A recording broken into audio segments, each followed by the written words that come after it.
Olá pessoal, mais uma aula gravada, espero que todos possam ter acesso para a gente dar sequência ao nosso curso, nossa disciplina, não? Psicologia do comportamento organizacional. Aula anterior nós falamos a respeito da formação de equipes, tema que será retomado mais adiante até por conta dos conceitos de liderança, de desenvolvimento profissional. Então, apenas fizemos um pequeno preâmbulo. Falamos também de energia e as formas que se manifestam as energias, né? E uma delas, principalmente, a energia vital, que é aquela onde o indivíduo gasta a sua energia de maneira proativa, de maneira a contribuir para o desenvolvimento tanto na esfera social quanto na esfera organizacional. Nós vamos abordar aqui a importância dos papéis no ambiente organizacional. Papéis significam responsabilidades, papéis significam assumir compromissos com seus pares no ambiente em que se está. Fala-se do papel social onde o indivíduo assimila os conhecimentos, assimila a forma como deve se relacionar no ambiente social, assume responsabilidades, assume compromissos com a sua comunidade, enfim. Ele é uma pessoa responsável pelo bom andamento da sociedade. Guardadas as devidas proporções, uma organização é, na verdade, um microsistema aberto, já abordamos isso também lá atrás, não custa nada relembrar, onde a empresa tem sua identidade própria, sua cultura, mas ela está inserida no contexto maior social. Então, eles se interligam, né, para que um possa atender o outro de uma maneira até meio que sinergética, que nós vamos ver mais adiante. Então, a empresa ela pertence a um sistema social, mas ao mesmo tempo ela tem a identidade própria para desenvolver-se enquanto uma entidade organizacional. Portanto, quando a gente fala dos papéis dentro do ambiente organizacional, onde o indivíduo se insere, uma organização sem o indivíduo ela não tem vida. A gente costuma dizer que uma empresa, quando não tem ninguém lá dentro, ela está morta, ela está parada, ela não tem energia. Quando eu coloco pessoas lá dentro para desenvolver alguma atividade, seja ela na área de produção, seja na área de atendimento, essa empresa tem vida porque existem pessoas lá dentro que assumem responsabilidade, assumem as questões de responsabilidade no sentido ético e moral. Todos nós, gente, somos educados para estarmos sempre integrados.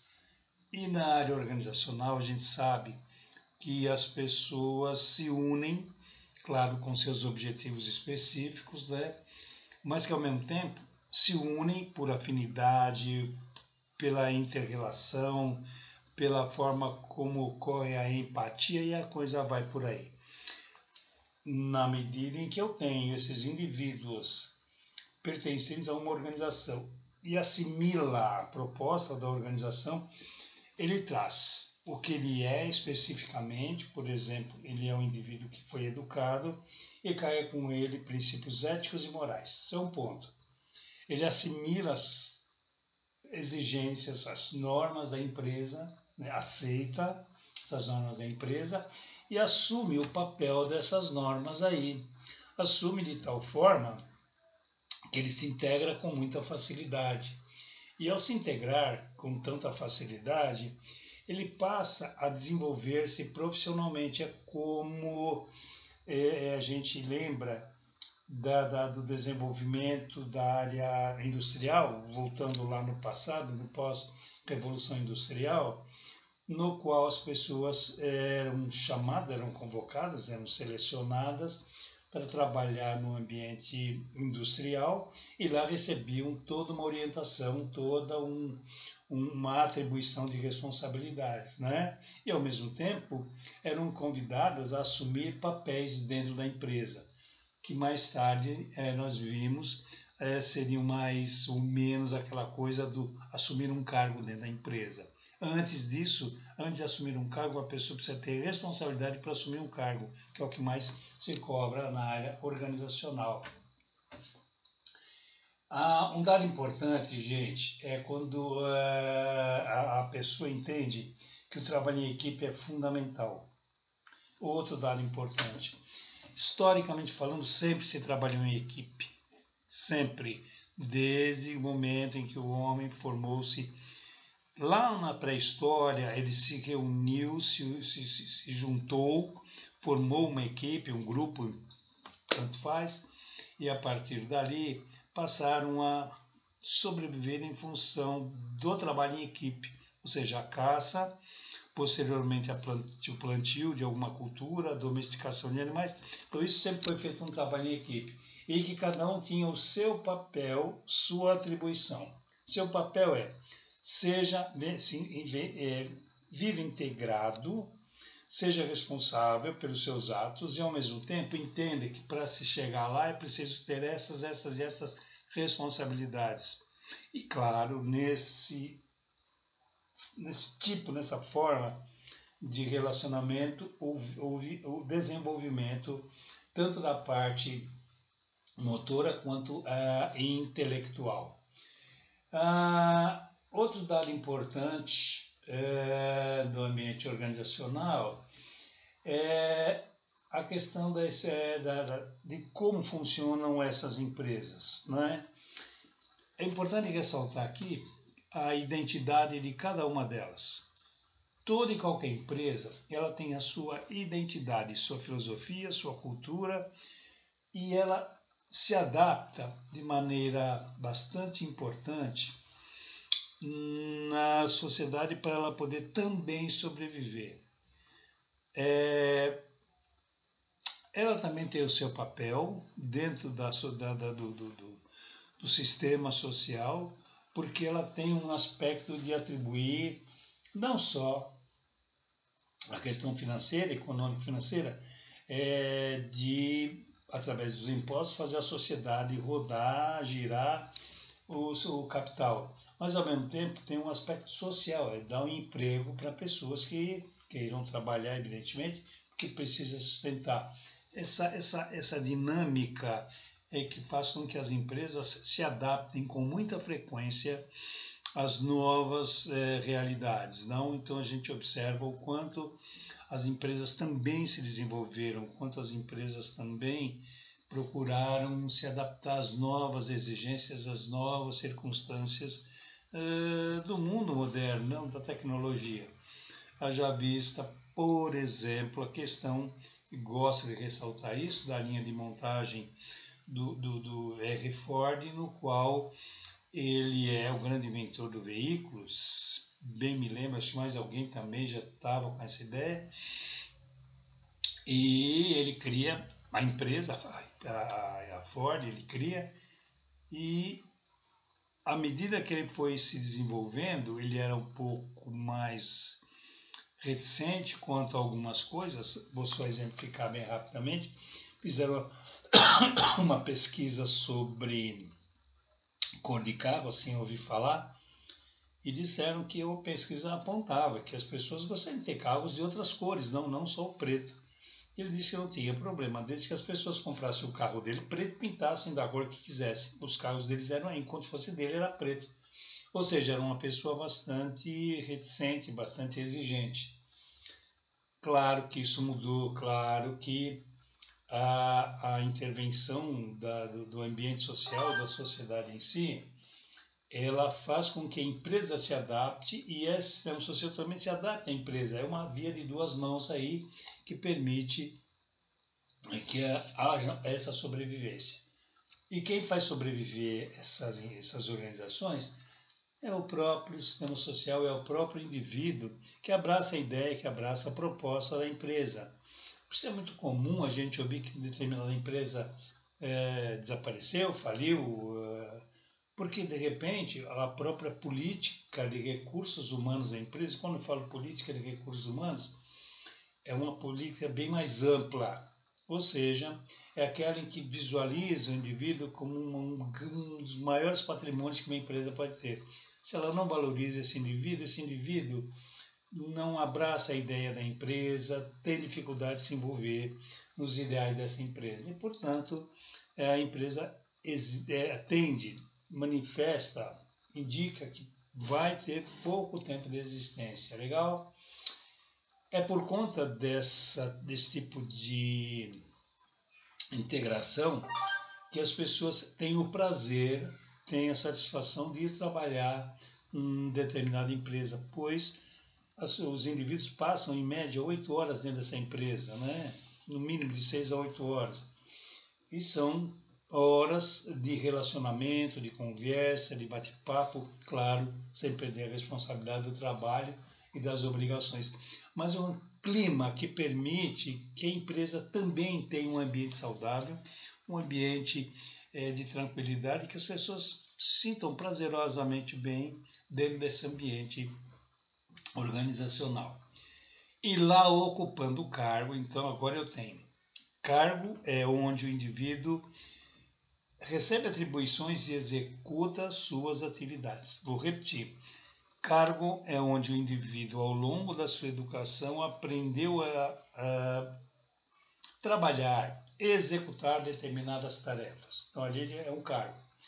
A gente, por exemplo, nas propostas do Taylor, Fayol, aqueles autores, eles descrevem as exigências do cargo, desde a capacidade intelectual, a capacidade motora e a experiência, enfim. Eles apresentam essas ideias quando falam de uma descrição de cargo.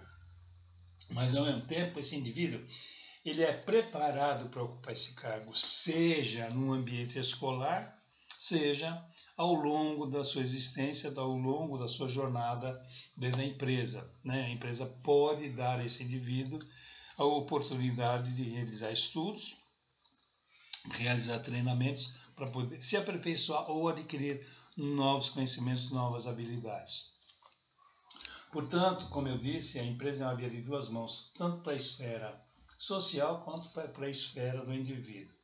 O indivíduo se sente prazerosamente bem, recebe condições, oportunidades e, ao mesmo tempo, esse indivíduo se sente bem e produz para que essa empresa possa cada vez mais ser mais competitiva, o produto sempre de qualidade e assim a coisa tende a ter uma dinâmica fluida muito, muito importante. A gente observa, outro dado importante aqui, é a questão da gestão das pessoas e os papéis no ambiente organizacional. O termo hoje, antigamente se falava de administração de recursos humanos, ou seja, como um gerente, um chefe, um supervisor, ele administra e gerencia a sua equipe. Nós vamos observar, eu estou passando para vocês o nosso texto, uma espécie, não é um gráfico, mas sim uma listagem onde mostra o que era antes e o que é agora. Então, só para pegar um item de referência, até então se administrava por ordem, hoje é por participação, né? Uma forma da pessoa poder se sentir bem quando o seu líder faz um trabalho de integração junto com a sua equipe. Eu vou localizar aqui só para vocês terem uma noção. Deixa eu tentar localizar bem rapidinho. Olha, por exemplo, novos papéis em função do RH, que é o que nós estamos falando aqui na gestão de pessoas.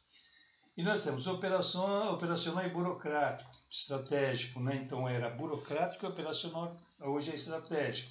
Policiamento e controle, parceria e compromisso, que a gente está falando agora, por exemplo, dos papéis também, né? Curto prazo e imediatismo, longo prazo.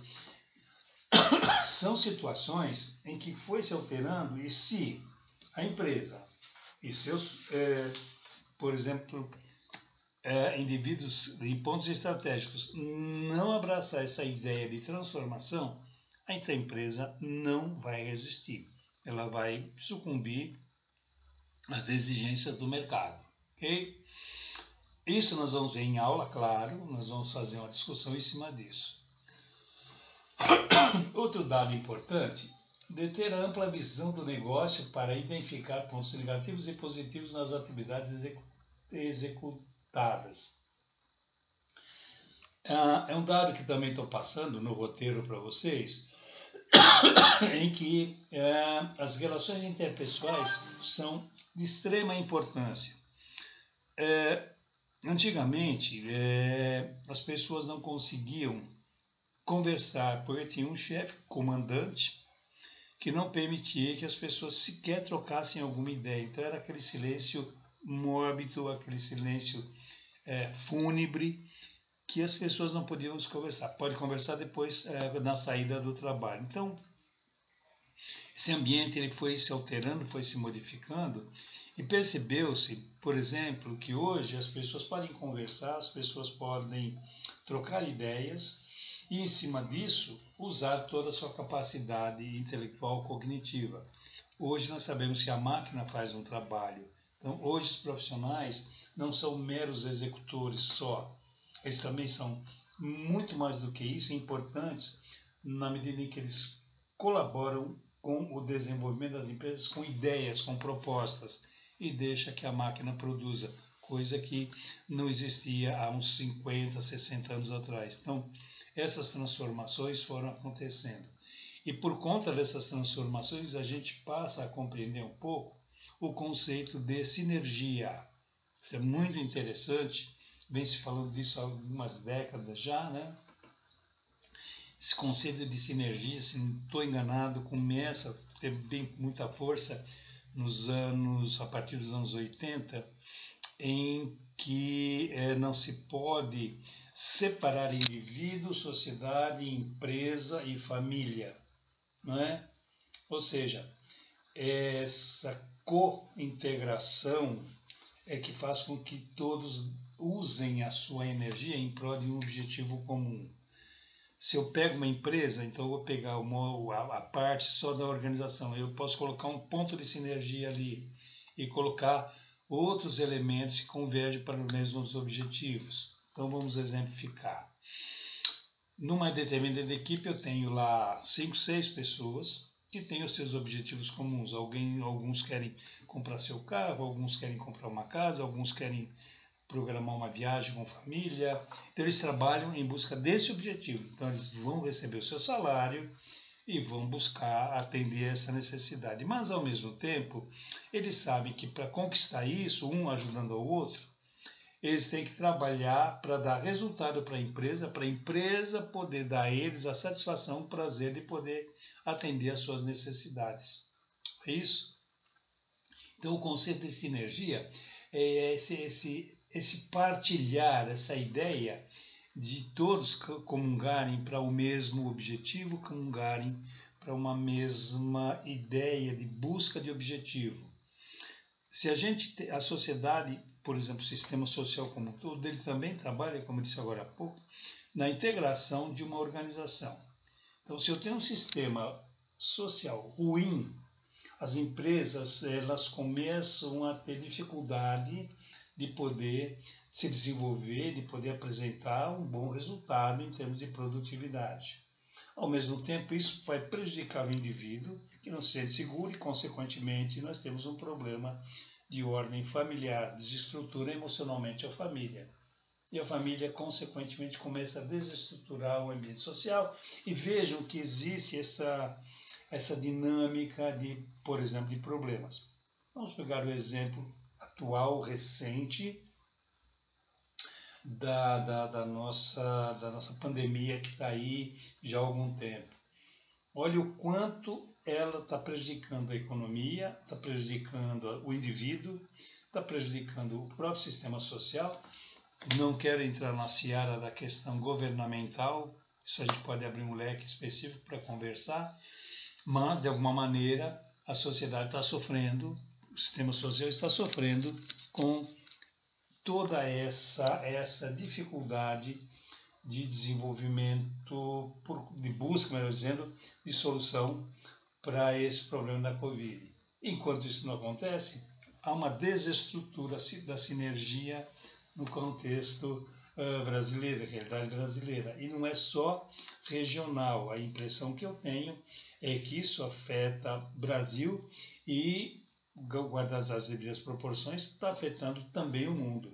Então, países desenvolvidos também estão enfrentando muitas dificuldades em função dessa pandemia que desestabilizou praticamente a economia mundial. É em cima dessa sinergia que o indivíduo assume seus compromissos para poder tornar cada vez mais a família, melhor dizendo, essa sinergia equilibrada, e o gasto de energia aí sim é bem menor. Então, as pessoas, quando trabalham de uma maneira mais organizada, há uma melhor gasto de energia, a pessoa não se desgasta tanto. Basta a gente lembrar, numa empresa onde o indivíduo ele não se sente bem, se sente meio que insatisfeito com a empresa, ele gasta muito mais energia só de pensar do desprazer que está em ir trabalhar naquela organização, porque ela não oferece a ele aquilo que ele espera. Portanto, ele passa a ter um desprazer, em termos de busca de atendimento aos seus objetivos, né? A diferença do tipo de papéis na organização, isso também é muito importante. Eu vou ilustrar para vocês essa questão dos papéis. Papel é aquilo que o indivíduo carrega com ele, mas às vezes ele tem que assumir alguns papéis, não que sejam falseados, mas por necessidade e circunstância. O exemplo que eu dou, o ator de teatro, por exemplo. Ele assume um personagem, ele não é aquele indivíduo, mas ele assume o personagem em função da profissão que ele tem. Lógico, na empresa, ninguém vai assumir um personagem para entrar numa empresa, não é isso.